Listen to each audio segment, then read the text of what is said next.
অবৈধ অস্ত্র অভিযান এবং নামধারী সন্ত্রাসী তাদেরকে গ্রেপ্তার এবং মাদক ব্যবসায়ী যারা আছে তাদের বিরুদ্ধে আইনগত ব্যবস্থা নেওয়ার জন্যই আমাদের এই অভিযান আজকে শুরু হয়েছে এবং এটা পরবর্তী নির্দেশনা দেওয়া পর্যন্ত চলবে।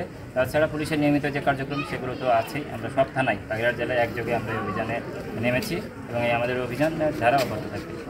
আমরা তো এই আজকে বাগেরহাট সদর পৌরসভা দিয়ে অভিযানটা শুরু করেছি। আমরা আজকে নাগের বাজারে অভিযান করেছি। পর্যায়ক্রমে আমাদের যেখানে যেখানে তথ্য আছে আমরা সেখানেই অভিযান করব। যে তথ্য আমাদের বিগত সময়ে আছে এবং যেটা আমরা পাবো সবগুলোই আমরা অ্যাটেন্ড করব। বাগেরহাট পৌরসভা সহ প্রত্যেকটা উপজেলাতে এই অভিযান হবে। এখনও পর্যন্ত আমরা যে আপনারা আগেই জানেন যে 4 তারিখের ভিতরে সকল বৈধ অস্ত্র জমা দেওয়ার কথা, তো অনেকেই অস্ত্র জমা দেন নাই। সেগুলো যদি আমরা পাচ্ছি সেটার অবৈধ ধরে নিয়েই আমরা সিজ করছি এবং যদি কোথাও অবৈধ অস্ত্র পাই সেটা তো অবৈধ হিসেবেই তার আইনগত ব্যবস্থা নেওয়া হবে। ইতিমধ্যে আমরা একটা অস্ত্র পেয়েছি, এটা তারা দাবি করছে লাইসেন্স আছে। আমরা একটা যাচাই বাছাই করে দেখব যে লাইসেন্স আছে কিনা বা থাকলেও কোন সময় লাইসেন্স। আমরা কিছু নথি পেয়েছি এখানে, যে এটার সাথে কিছু কাগজপত্র আছে পিসি কলেজের।